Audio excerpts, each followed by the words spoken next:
प्रभु के माथे पर दिन भर गऊओं के पीछे भागते भागते पसीने की बूंद आ गई है। जैसे ही किरण पड़ती है, उस बूंद पर चिपकी हुई गोरज गऊओं के चरणों से उड़ी हुई वो धूल एक मोती के समान लगती है। ठाकुर जी के पीछे हजारन सखा चल रहे हैं और ठाकुर जी का ही गुणगान कर रहे हैं। श्री ठाकुर जी की लीला का गुणगान करते हैं। आज प्रभु ने ये किया, आज कन्हैया ने ये किया, आज कान्हा ने ये किया वन में। इतना सुंदर मंत्र जब सुना था सुखदेव जी ने तो वो हिलने लग गए। ये मिट्टी की मूर्ति कोई और नहीं थी, स्वयं सुखदेव जी थे। अरे इतना सुंदर भी कोई हो सकता है क्या? परब्रह्म की समाधि में लीन सुखदेव जब हिलने लगे थे तो घबराए बालक भाग खड़े हुए वहां से और गुरु जी को सब घटना बताई। जान गए थे हो ना हो मेरा पुत्र सुखदेव ही है। दूसरे दिन फिर से भेजा, जाना वहां पर भागवत के एक और मंत्र का उच्चारण करना। पिछले दिन भगवान की सुंदरता का वर्णन किया था, आज भगवान की करुणा का वर्णन करने लगे।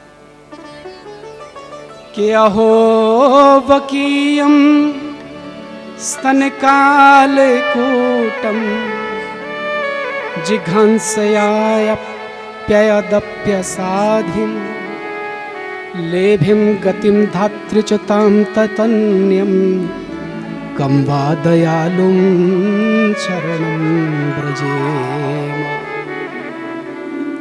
वकी जो वकासुर की बहन, जिसको पूतना भी कहते हैं, बोले स्तनों में कालकूट विष लगा करके आई थी। कालकूट विष लगा करके आई, लेकिन उसको भी धात्री की गति प्रदान कर दी। ऐसा दयालु दूसरा कौन हो सकता है? ऐसा दयालु कौन हो सकता है? जब भगवान की करुणा के विषय में सुना था, सुखदेव जी उठ खड़े हुए हैं और भागते हैं शिष्यों के पीछे। बोले एक मंत्र और मेरे प्यारे का मुझे सुनाना, अब उसके बिना मैं जी नहीं सकता। अब तो भागवत ही मेरा प्राण है। सबने भागते भागते कहा था, बोले यदि ऐसे मंत्र जानने हो, पढ़ने हो, पीने हो तो फिर आ जाइए वापस घर। हमारे गुरु जी ने 18,000 श्लोक बनाए ऐसे। ये तो हमने 2 ही सुनाया आपको, 18,000 श्लोक हैं। वापिस आए थे, पिता ने गले से लगाया और भागवत को पाने के लिए जब प्रार्थना करने लगे, विनती करने लगे, तो पिताजी ने वेदांत पढ़ने के लिए जनक के पास भेज दिया।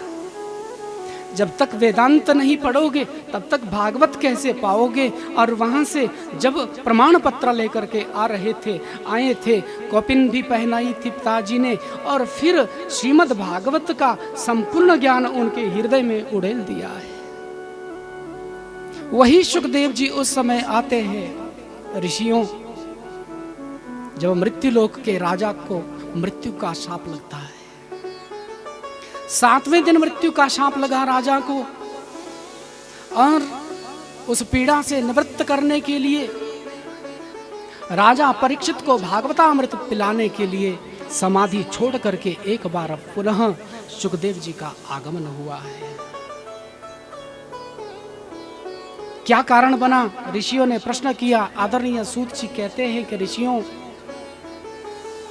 महाभारत का युद्ध जब प्रायः समाप्त हो गया था, तो यदा मृधे कौरव सृंजयाना वीरस्वथो वीरगतिं गतेषु भृगोदरा विद्ध गदाभिमर्श भगनोरुदंडे धृतराष्ट्रपुत्रे। कौरवों की ओर के सब वीर मारे जा चुके थे। अपनी महाबली गदा का प्रहार किया भीमसेन ने और दुर्योधन की जंघा का भेदन कर दिया, तोड़ डाला था जंघा को। कुरुक्षेत्र के मैदान में दिसंबर की ठंडी रात्रि में दुर्योधन कराहता है अपनी अंतिम सांसें गिन रहा है, मृत्यु समीप है, उठने की चेष्टा करता है, गिर पड़ता है। जंघा का भेदन कर दिया गया है। गिद्ध उड़ते हुए आते हैं, झपट पड़ते हैं दुर्योधन पर। उस समय तलवार निकालता है कि मैं अभी मरा थोड़ी हूं, किसी दूसरे शव पर जा करके जाओ, उस पर झपटो। साएं साएं हवाएं चल रही है, कुरुक्षेत्र का रात्रि का नजारा भयंकर भयावह बन पड़ा है।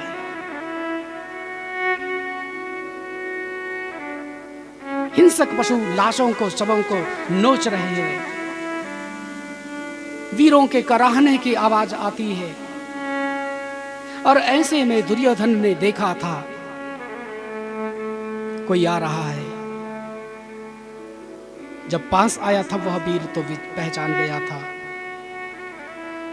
मुस्कुराता हुआ कहता है कि अश्वत्थामा, तू मेरा हाल चाल पूछने के लिए आ ही गया।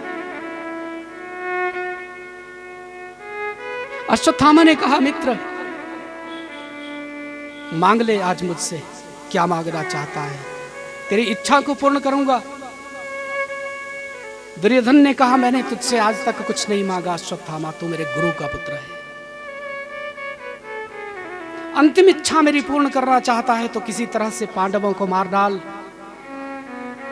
दुख इस बात का नहीं है कि मेरे सब भाई मारे जा चुके हैं, दुख इस बात का है कि पांडवों का बाल भी बांका नहीं हुआ 18 दिन के युद्ध में। किसी एक पांडव को मार करके लाना और मैं चैन से मरूंगा, शांति से मरूंगा। अश्वत्थामा जाता है। काक उलूक न्याय से उसको युक्ति सूझती है। पांडवों के शिविर के अंदर जब प्रवेश करता है तो पांडव भगवान की प्रेरणा से सुरक्षित स्थान पे चले गए थे।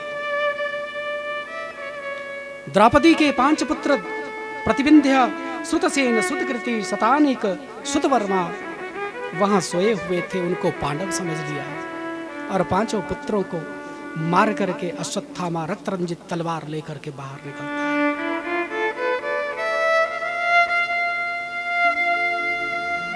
मार डाला 5 को। उन बालकों के सिरों को एक झोली में, एक कपड़े में बांध करके उस स्थान की ओर भागता है जहां दुर्योधन करा रहा है। दूर से ही अश्वत्थामा ने कहा था, मित्र अभी मरना मत, तेरे लिए शुभ समाचार लेकर के आया हूं, खुशी का समाचार लेकर के आया हूं।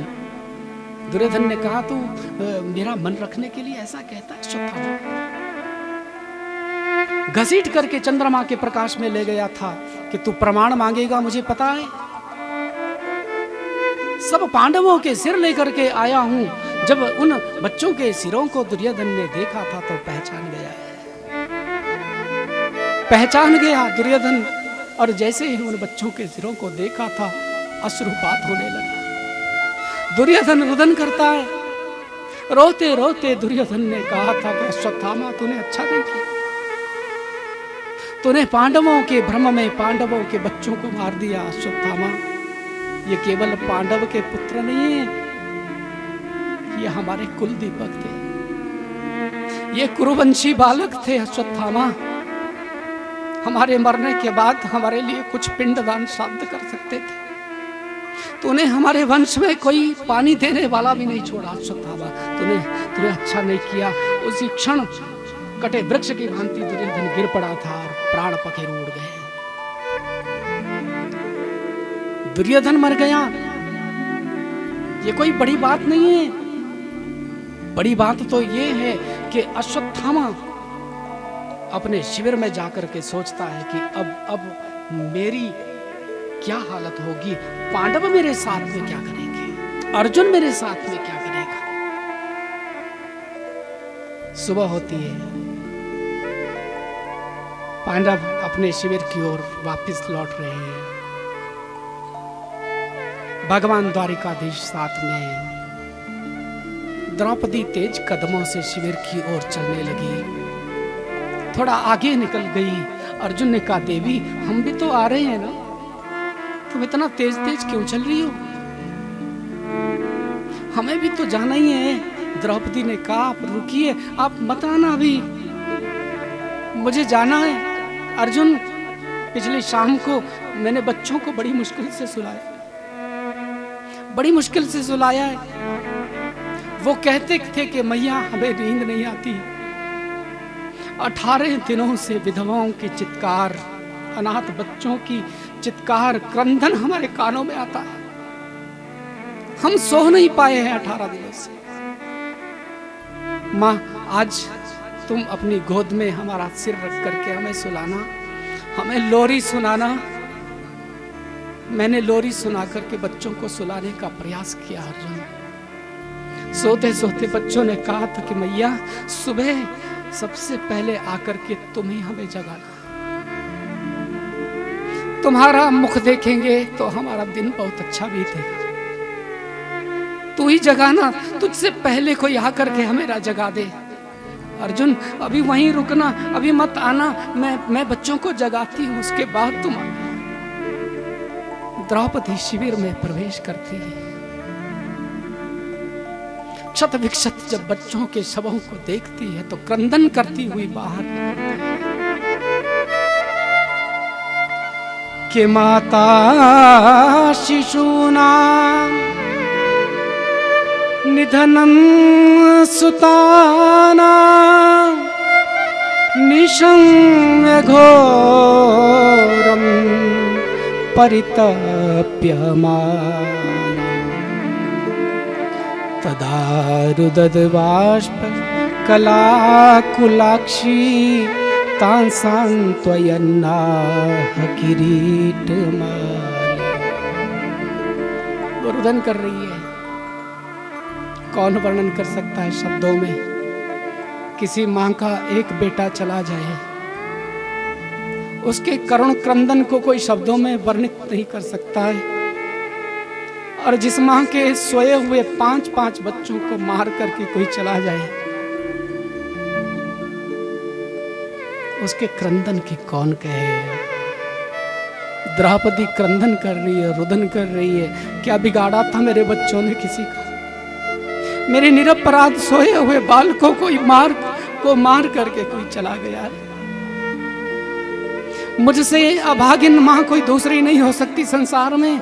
मैं अपने पुत्रों के मुख का भी दर्शन नहीं कर पा रही। पांडवों को पता चला तो युधिष्ठिर निश्चेष्ट हो गए, पहाड़ की तरह, चट्टान की तरह खड़े। भीमसेन भुजा उठा उठा करके रुदन कर रहे हैं। नकुल सहदेव रो रहे हैं और इनके रुदन को सुन करके हजारों लोग वहां एकत्र हो गए। सबके नेत्रों में अश्रु हैं। किसी ने ये सोचा भी नहीं था कि युद्ध का परिणाम इतना विभीषिक होने वाला है। अर्जुन रो रहे हैं। भगवान द्वारिकाधीश द्रौपदी के सिर पर हाथ फेरते, सांत्वना देते, तां सांत्वयन्नाह किरीटमाली। लेकिन यहां सांत्वना का क्या काम है? अर्जुन रोते रोते अपने गांडीव को उठाते हैं। आज द्रौपदी से कहा था कि देवी, तेरे पुत्रों को वापिस करने की, जीवित करने की मुझ में सामर्थ्य नहीं है। ये अर्जुन तेरे पुत्रों को जीवित नहीं कर सकता। लेकिन जिस किसी ने भी ये जघन्य कर्म किया है देवी, उसको घसीट करके तेरे कदमों में पटक न दिया सूर्यास्त होने से पहले, तो यह अर्जुन अपना मुख तुझे नहीं दिखाएगा।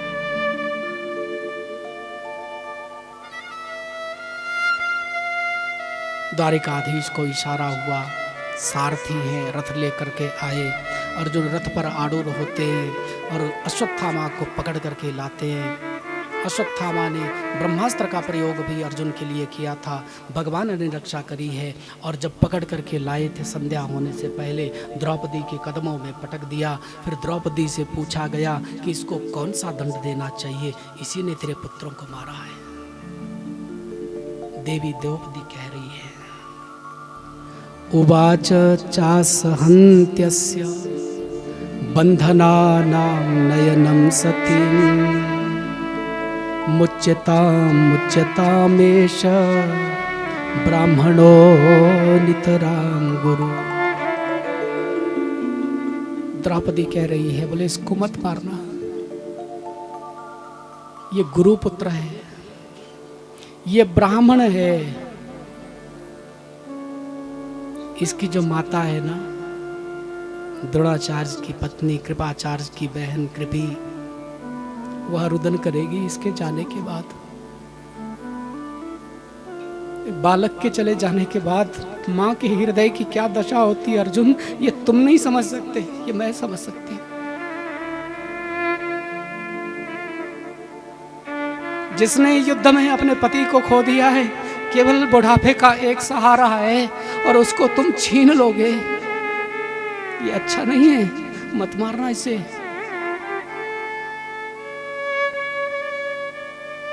द्वारिकाधीश ने निर्णय किया है, ब्रह्म बंधुर्न हन्तव्य आततायी बधारण।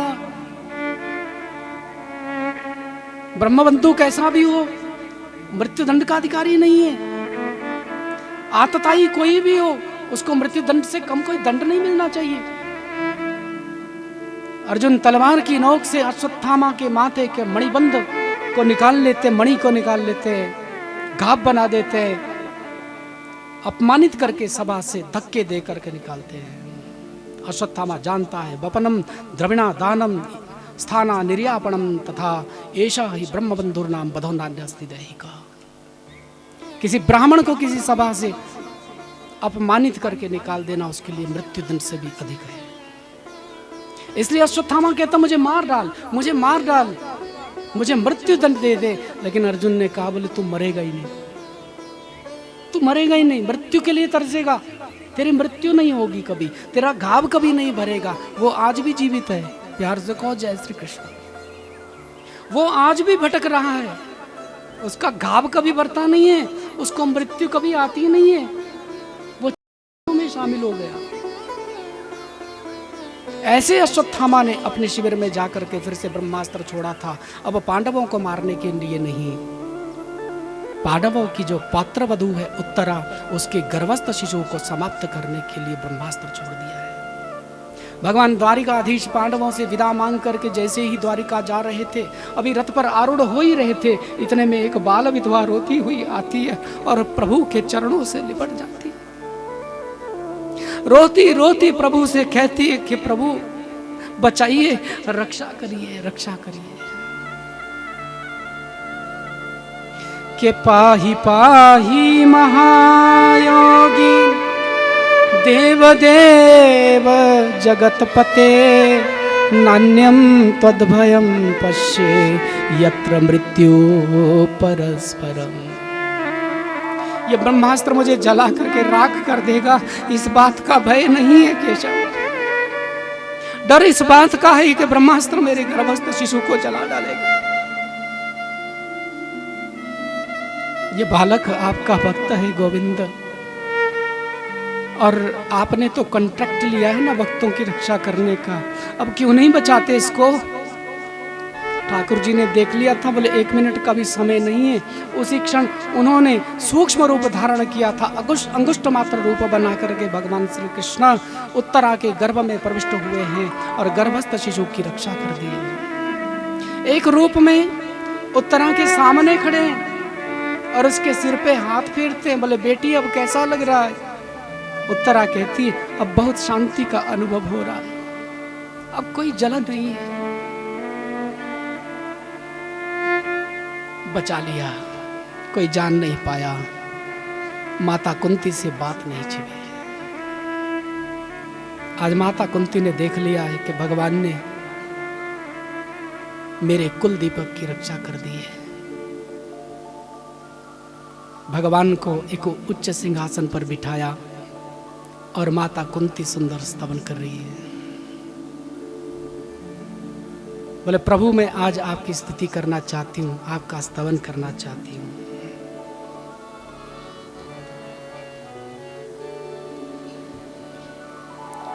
नमस्ते पुरुषं त्वाद्यं ईश्वर प्रकृते परम, अलक्ष्य सर्वभूतानां अंतर्बहिरवस्थित। कृष्णाय वासुदेवाय देवकी नंदनाय च नंदगोपकुमाराय गोविंदाय नमो नमः। के विपदः सन्तु नः शश्वत तत्र तत्र जगद्गुरु भवतो दर्शनं यत्स्यात् अपुनर्भव दर्शनम्।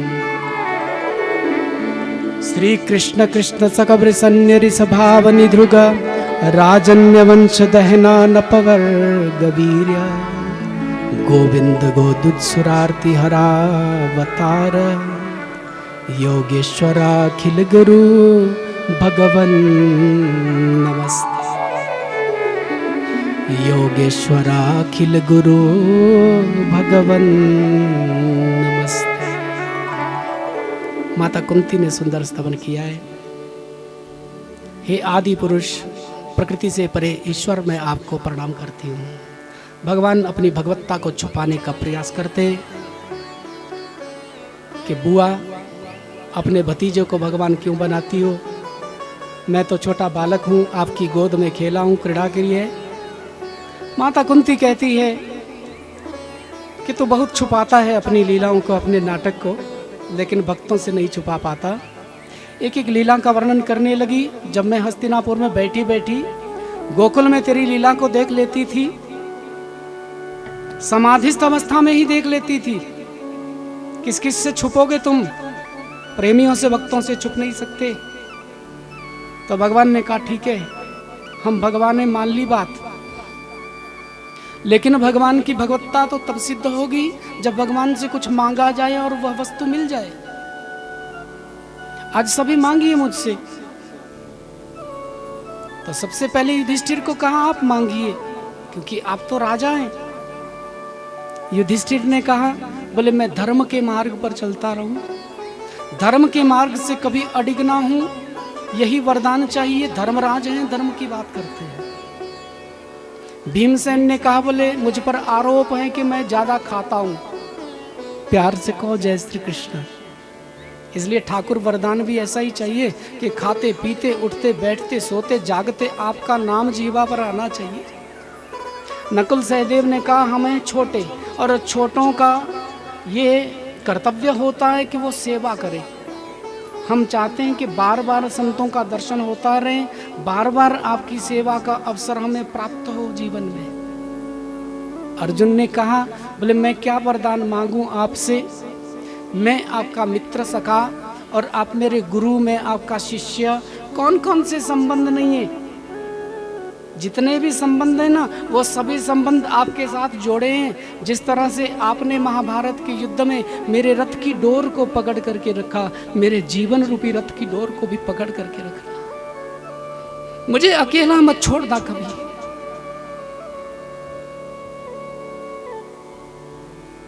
पांडवों की बगल में द्रौपदी खड़ी है।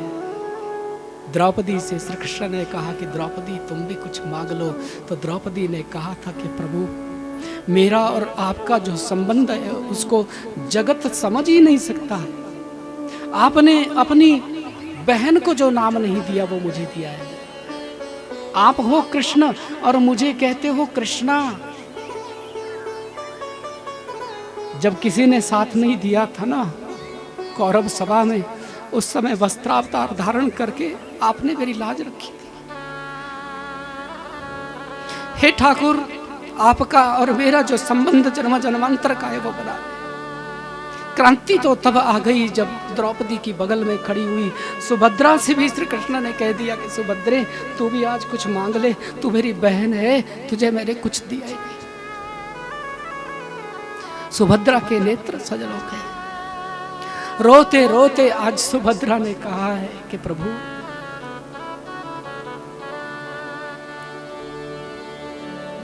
कृष्ण त्वदीय पद पंकज पंजरान्ते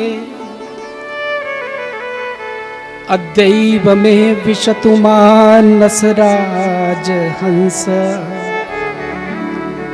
प्राण प्रयाण समय कफवात पित्तहि कंठावरोधन विधो स्मरणम कुतस्ते। हे कृष्ण, आपके चरण मानसरोवर के कमल के समान है। आपके चरण मानसरोवर के कमल के समान है। हमारा मन मानसरोवर के हंस के समान है। आज ही ये हंस रूपी मन आपके कमल रूपी चरणों से लिपट जाए, क्योंकि मृत्यु के समय कंठ अवरुद्ध हो जाता है। आपका नाम जिह्वा पर नहीं आ पाता है। आज ही हमारा ये मन आपके चरण कमलों में लिपट जाए। अब बुआ कुंती की बारी आई कि आप भी कुछ मांग लीजिए।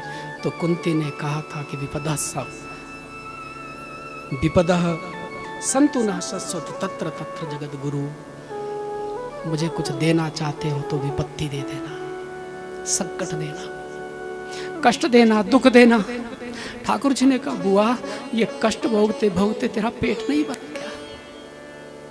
जन्म से लेकर के आज तक तुझे दुख के सिवा कुछ मिला है क्या जीवन में? आज जब देने के लिए मैंने कहा, मांगने के लिए कहा, तो दुख मांग रही है।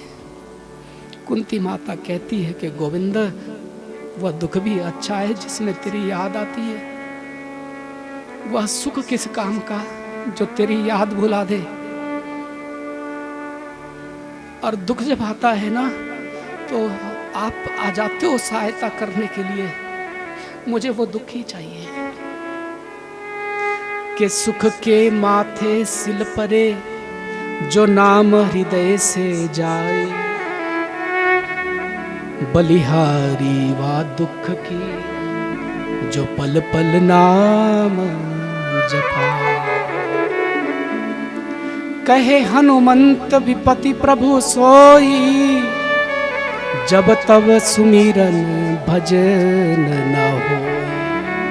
हनुमान जी कहते प्रभु, वही तो विपत्ति है जब आपका सुमिरन नहीं हो पाता है, आपका भजन नहीं हो पाता है। कि विपदः नैव विपदः संपदो नैव संपदा, विपद विस्मरणम विष्णु संपत् नारायण स्मृति। भगवान की याद बनी रहे, यही तो संपत्ति है ना। भगवान की याद भूल जाए, इससे बड़ी कोई विपत्ति नहीं हो सकती है। खूब वरदान दिया है प्रभु ने। प्रभु ने विदा मांगी, वो द्वारिका जाते हैं। रोका था पांडवों ने, आज एक रात्रि के लिए तो आपको रुकना चाहिए। आप इतनी जल्दी में क्यों हैं? जब आप जाने की बात करते हो ठाकुर, हमें लगता है हमारे प्राण ही जा रहे हैं शरीर से। ठाकुर जी को याद आई, बोले हमें तो रुकना है क्योंकि अभी किसी से मिलना है। तो वो रुके थे रात्रि भर। आज युधिष्ठिर को सुंदर उपदेश दिया था, उनकी समझ में कुछ आया ही नहीं, क्योंकि युधिष्ठिर समझते हैं कि कन्हैया तो छोटा है और हम तो बड़े हैं,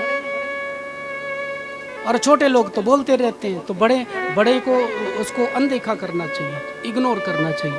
राधे राधे बोलो। जब तक हमारे भीतर यह भाव रहता है, तब तक ज्ञान की प्राप्ति नहीं हो सकती। ज्ञान को प्राप्त करने के लिए छोटा बनना पड़ता है। आपने कभी झरने से जल पिया है? पुराने समय में झरने से जल पिया जाता था ऐसे। तो झरने से जल पीने के लिए झुकना पड़ता है, और झरना ऊपर से आता है। झरना नीचे से नहीं आता ऊपर से नीचे को आता है। विनम्रता का भाव चाहिए, तो ही ज्ञान समा पाएगा अंदर, तो ही ज्ञान की प्राप्ति होगी। सुबह होते ही भगवान श्री कृष्ण पांडवों को लेकर के उस स्थान पर पहुंचते हैं जहां पर 54 दिनों से बाणों की शैया पर एक जीव लेटा हुआ था।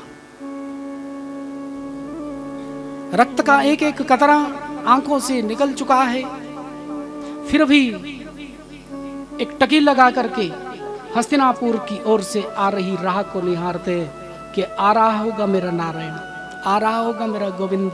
जब तक वो नहीं आएगा ना, तब तक हम इस देह को नहीं त्यागेंगे। इच्छा मृत्यु का वरदान है, देह नहीं त्यागेंगे। आज आए थे भगवान पांडवों के साथ, देख लिया पितामह भीष्म ने कि आ रहे हैं, सब पांडव भीष्म पितामह के सिराहने की तरफ खड़े हो गए। द्वारिकाधीश चरणों की ओर तो नहीं, सिराहने की तरफ खड़े हो गए। पांडव चरणों की ओर खड़े हो गए। प्यार से बोलो जय श्री कृष्ण। वहीं से कहा था प्रभु ने, बोले कुछ जीवन के कल्याण का उपदेश कीजिए महाराज को।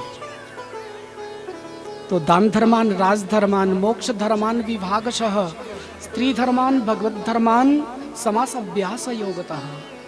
दान धर्म का उपदेश दिया, राज धर्म का उपदेश दिया, यहाँ तक कि मोक्ष धर्म का भी उपदेश दिया, स्त्री धर्म का उपदेश दिया। उपदेश करते करते करते पितामह भीष्म ने कहा, बोले 3 बातें याद रखना जीवन में। अतिथि का सत्कार करना, शरण में शत्रु भी आ जाए तो उसको अभयदान दे देना, क्षमा कर देना उसको। तीसरी बात याद रखना जीवन में, पाप को कभी मत देखना। प्यार से कहो जय श्री कृष्ण। क्या करना है जी? पाप को नहीं देखना है, क्योंकि पाप को तुम देखोगे तो जो पाप कर रहा है उसको तो पाप लग ही रहा है, लेकिन देखने वाले को भी बंट रहा है वो। इसलिए प्रयास करो कि पाप को कभी मत देखो। वश चले तो पाप को रोक डालो, सामर्थ्य नहीं है तो वहां से निकल जाओ, लेकिन पाप को कभी देखना नहीं चाहिए। द्रौपदी को हंसी भी आ गई थी। बोले उपदेश अपने लिए ही होता है या दूसरों के लिए ही होता है कि अपने लिए भी कुछ होता है? कहने का मतलब क्या है तुम्हारा? तो द्रौपदी ने कहा, बोले कौरवों की सभा में जब रजस्वला अवस्था में मेरी साड़ी को खींचा जा रहा था दुशासन के द्वारा, उस समय उस सभा में आप भी तो बैठे थे ना? क्या वो पाप नहीं था? आप बैठे रहे वहां पर, रोक भी सकते थे, आप सामर्थ्यवान थे। न भी रोकना चाहते तो वहां से निकल तो जाते, गए भी नहीं वहां से, उस सभा को छोड़ करके नहीं गए। क्या कारण था? रहस्य बताया।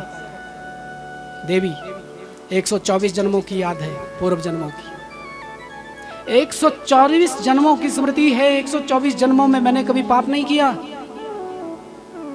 केवल इस जन्म में एक पापी के अन्न का भक्षण किया, और पापी के अन्न का भक्षण करने के कारण केवल एक बार पाप को देखने की चेष्टा की है, और उसका प्रायश्चित कर रहा हूं। 54 दिनों से बाणों की शैया मिली है, इच्छा मृत्यु का वरदान है, लेकिन मरता नहीं। और दूसरी जो हर रहस्य की बात थी उसको छुपा गए पितामह भीष्म। एक जगह प्रश्न हुआ विद्वानों की सभा में कि कौरवों की जो सभा थी जिसमें द्रौपदी को घसीट करके लाया गया और निर्वस्त्र करने की चेष्टा की गई, वह सभा धर्म की सभा थी या अधर्म की सभा थी? विद्वानों में प्रश्न हुआ, धर्म की सभा थी या अधर्म की सभा थी? आपसे यदि मैं प्रश्न करूं तो आप क्या कहेंगे? बोलिए, कौन सी थी? अधर्म की थी। कृपाचार्य, द्रोणाचार्य, पितामह भीष्म क्या अधर्म की सभा में बैठेंगे? ये भी तो प्रश्न है। क्या अधर्म की सभा में ये बैठ सकते हैं? कभी नहीं बैठ सकते। समाधान, बिल्कुल धर्म की सभा थी। आप कहेंगे ऐसी होती धर्म की सभा जहां पे किसी नारी को लाया जाए और निर्वस्त्र करने की चेष्टा हो जाए, क्या ये धर्म की सभा है? मैं कहूंगा बिल्कुल धर्म की सभा है। कृपाचार्य, द्रोणाचार्य और पितामह भीष्म जानते थे कि भगवान का वस्त्रावतार होने वाला है। युग युगांतर में, जन्म जन्मांतर में कभी ये समय आता है कि इन आंखों से भगवान का अवतार देखने प्राप्त होता है। इनको मालूम था कि भगवान का अवतार होने वाला है, इसलिए कोई व्यवधान नहीं किया। व्यवधान करते तो भगवान का अवतार न होता। पितामह भीष्म कहते हैं कि मुझे कितना कष्ट हुआ ये मैं जानता हूं उस समय, लेकिन मैंने उसको झेला क्योंकि एक उमंग भी थी, एक हर्ष भी था कि भगवान का अवतार होने वाला है और हम उसका दर्शन करेंगे। रोका अपने आप को, कोई व्यवधान नहीं किया, बैठे रहे वहीं पर। बैठे रहे वहीं पर। और जब किसी ने साथ नहीं दिया था तो उसी समय भगवान ने सारी बीच नारी है कि नारी बीच सारी है खींचता खींचता थक गया था दुशासन और साड़ियों के ढेर लग गए थे। पूरी सभा वस्त्रों से आवृत हो गई थी। ये भगवान का वस्त्रावतार था।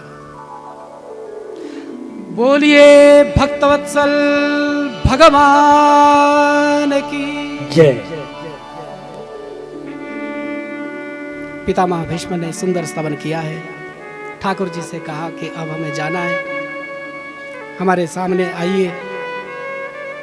ये छुपने की आदत अच्छी नहीं है बचपन से। ये नटखटपना जो तुम्हारे भीतर है ये अच्छा नहीं है। ये लुका छुपी का खेल अच्छा नहीं है। आप सामने आइए। यद्यपि वो जानते हैं कि चरणों की तरफ बुलाऊंगा ना तभी तो दर्शन होगा और नरक से निस्तार नहीं होगा। लेकिन फिर भी कहा था कि आप आइए सामने। आज भले ही नरक में चला जाऊं मैं, लेकिन आपका दर्शन करके ही देह का त्याग करूंगा। माघ शुक्ल एकादशी का दिन था और पितामह भीष्म ने उत्तरायण में उस एकादशी में भगवान का अर्चन किया है, पूजन किया है। कैसे अर्चन किया? वो तो बाणों से विधे हुए थे। बोले अर्चन पूजन केवल श्लोकों से किया और श्लोकों का उच्चारण जो पितामह भीष्म ने किया है 11 श्लोकों में भगवान का स्तवन कर दिया है। और ये 11 स्कंद, ये जो 11 श्लोक हैं, 11 श्लोक हैं, वह पुष्पताग्र छंद में इन्होंने वर्णित किए हैं। पुष्पताग्र छंद में मानो पुष्प अर्पित कर रहे हो भगवान के चरणों में। भगवान सामने आए हैं। इतिमति रूप कल्पिता वितृष्णा भगवती सात्वत पुंगवे विभुम्ने ससुख मुपगते क्वचित् हर्तुं प्रकृति मुपेयसि यद्भवत् प्रभा त्रिभुवन कमनं तमाल वर्णं रविकर गौरवरंबरं दधाने बपुरलक कुलावृतानुनाब्जं विजय सखेरतिरस्तु मेन वद्या स्वनिगमपहाय मत्प्रतिज्ञा मृतमधिकर्तुं बप्लुतो रथस्थ धृतरथ चरणोऽभ्याचलद् गोहरिरिव हन्तुमिमं गतोत्तरीय इतिमति रूप कल्पिता वितृष्णा भगवती सात्वत पुंगवे विभुम्ने। सुंदर स्तवन है। पितामह भीष्म कह रहे हैं कि मेरी जो वितृष्णा मति है उसको आप ग्रहण कर लीजिए। मेरी एक पुत्री है, उससे विवाह कर लीजिए। मैं अपनी मति को अपनी पुत्री कहता हूं, उसको आप स्वीकार कर लिए गोविंद, तो फिर आप में मैं समा जाऊंगा। दिखाना मुझे वो रूप जो महाभारत के युद्ध में आपने दिखाया था, जब आपके चेला पर मैंने बाणों की वर्षा कर दी थी। तो उस समय टूटे हुए रथ का पहिया उठाया था आपने, चक्का उठाया। उस समय आपका जो स्वरूप था वो देखने लायक था। जैसे कोई सिंह किसी हाथी को मारने के लिए दौड़ पड़े, ऐसे आप प्रतीत हो रहे थे, क्योंकि हम भी हाथी से कम नहीं थे। मैंने अस्त्र शस्त्र त्याग दिए थे और उस समय कहा था आपसे कि मार डालिए मुझे, मार डालिए मुझे, इससे अच्छी कोई मृत्यु नहीं हो सकती है। आपका उत्तरीय वस्त्र पृथ्वी को ढाढ़स बंधा रहा था कि पृथ्वी घबराना नहीं। ये भगवान ने अपने भक्त की प्रतिज्ञा रखने के लिए प्रतिज्ञा तोड़ी है। अपना मान टले टल जाए पर भक्त का मान न टलते देखा।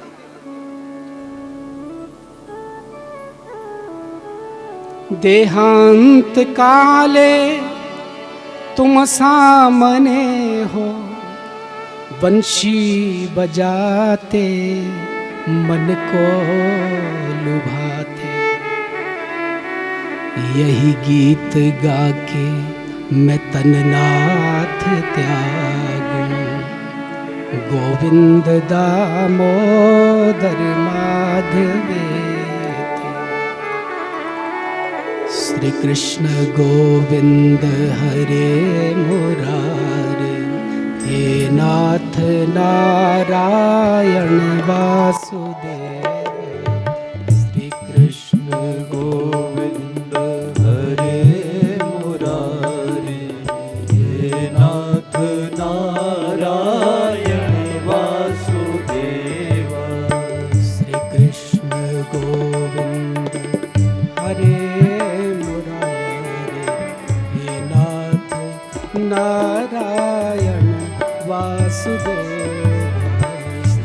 कृष्ण गोविंद हरे मुरारी, हे नाथ नारायण वासुदेव। गोविंद मेरी यही प्रार्थना है, गोविंद मेरी यही प्रार्थना है, बोलो ना मैं नाम कभी तुम्हारा, बोलो ना मैं नाम कभी तुम्हारा।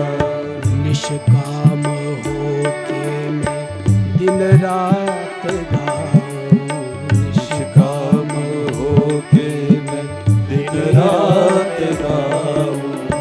हे नाथ नारायण वासुदेव, हे नाथ नारायण वासुदेव, हे नाथ नारायण वासुदेव, हे नाथ नारायण वासुदेव, हे नाथ नारायण वासुदेव, हे नाथ नारायण वासुदेव।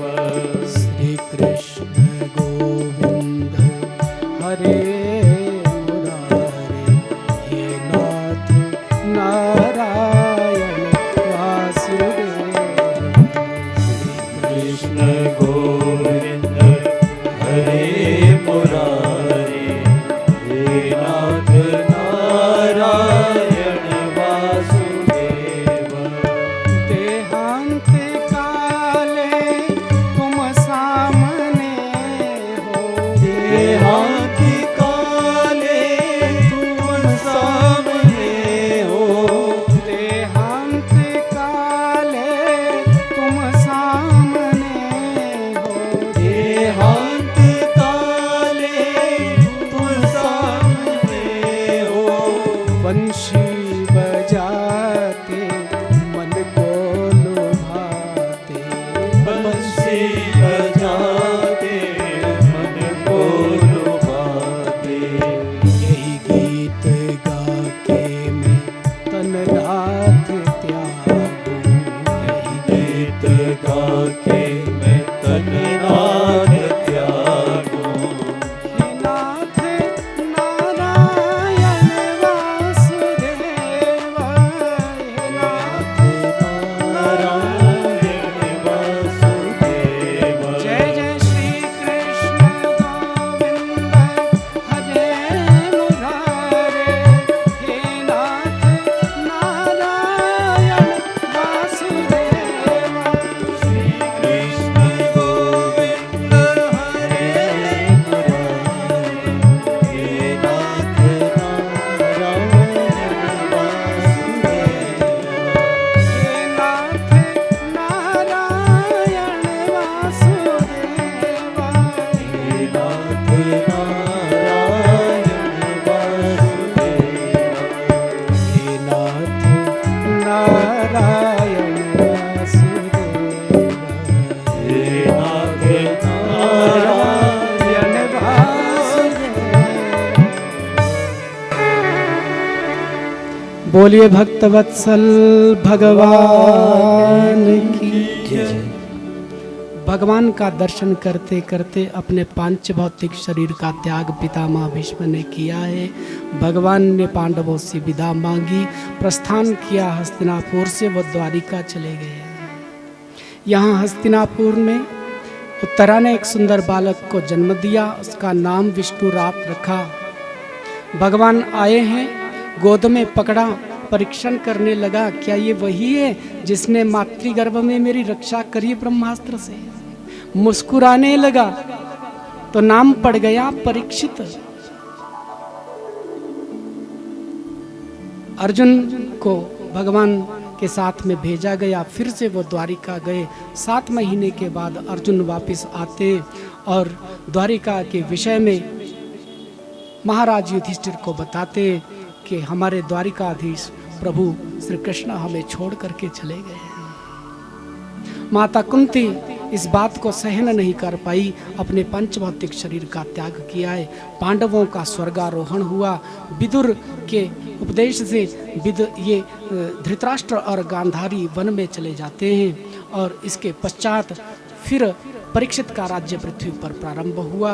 राजा परीक्षित ने दिग्विजय की है और फिर जरासंध का मुकुट सिर पर धारण करके एक दिन गए हुए थे तो पृथ्वी और धर्म के संवाद को देख लिया है। गौ के रूप में, बछड़े के रूप में पृथ्वी और धर्म का दर्शन किया। फिर वहाँ पर कलयुग से सामना हुआ है। कलयुग को 4 स्थान बताए। द्यूतम पानम स्त्रिया सोना यत्रा धर्मास चतुर्विधः। जब कलयुग ने कहा कोई अच्छा स्थान भी दे दो तो सुवर्ण में स्थान दिया है। जैसे ही सुवर्ण में स्थान दिया, सूक्ष्म रूप धारण करके कलयुग राजा परीक्षित के सिर पर रखे हुए मुकुट में फिर सवार हो गया। फिर छुपा हुआ था जब कलयुग तो बुद्धि में विकार आया। फिर जाकर के राजा परीक्षित ने शमीक मुनि का अपमान कर दिया, मरा हुआ सांप गले में डाला। श्रृंगी को पता चला तो शाप दे दिया। इति लंघित मर्यादम तक्षका सप्तमे हनि। 7वें दिन इसी सांप का पूर्वज तक्षक आएगा और इस राजा को अपनी विषाग्नि में जला डालेगा।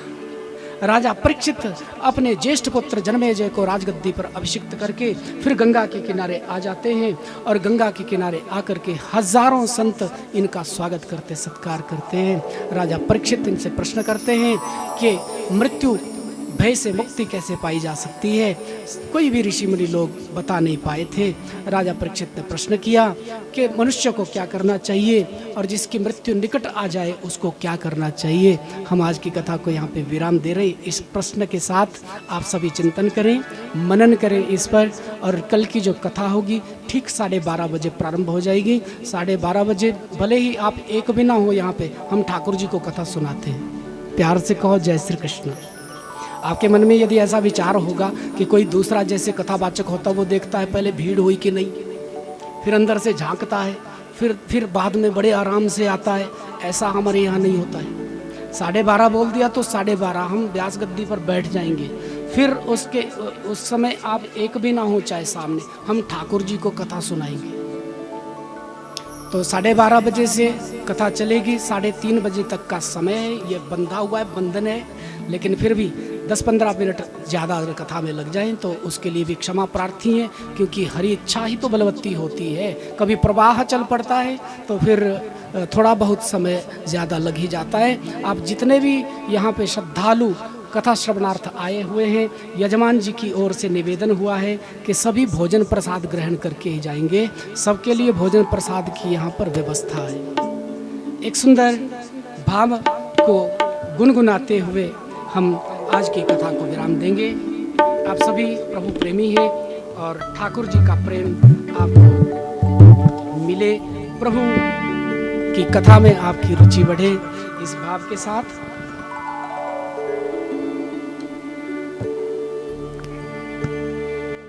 पाँव पढ़ूं तोरे श्याम व्रज में लौट चलो, लौट चलो। पाँव पढ़ूं तोरे श्याम व्रज में लौट चलो, लौट चलो। पाँव पढ़ूं तोरे श्याम ब्रज में लौट चलो, लौट चलो। पाँव पढ़ूं तोरे श्याम।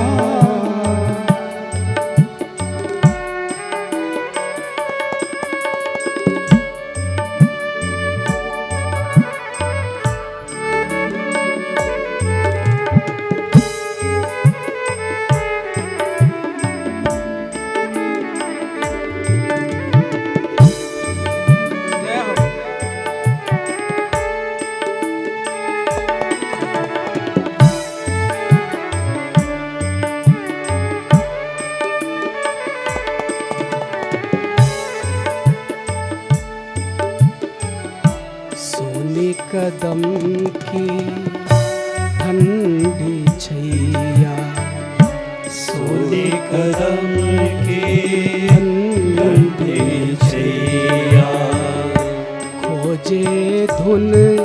बंशी की, सोने कदम की ठंडी छैया, खोजे धुन बंशी की। व्याकुल हो के ब्रज ना डुबो दे, लहरे यमुना जी की, लौट चलो, लौट चलो,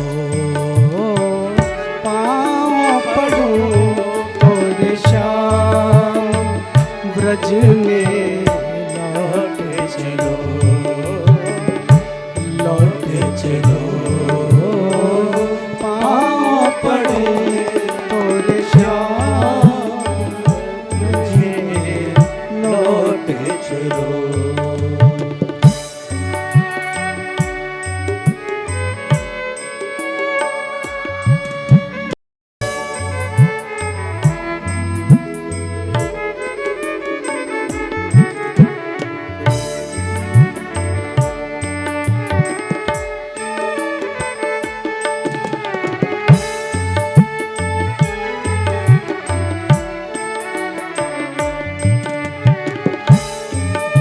दही से भरी मटकिया, फोड़े कान मुरारी, पशुअन जल से भरे गगरिया, पनघट के पनिहारी, लौट चलो, लौट चलो, पाँव पड़ूं तोरे श्याम ब्रज में, लौट चलो, लौट चलो, पाँव पड़ूं तोरे श्याम ब्रज में, लौट चलो।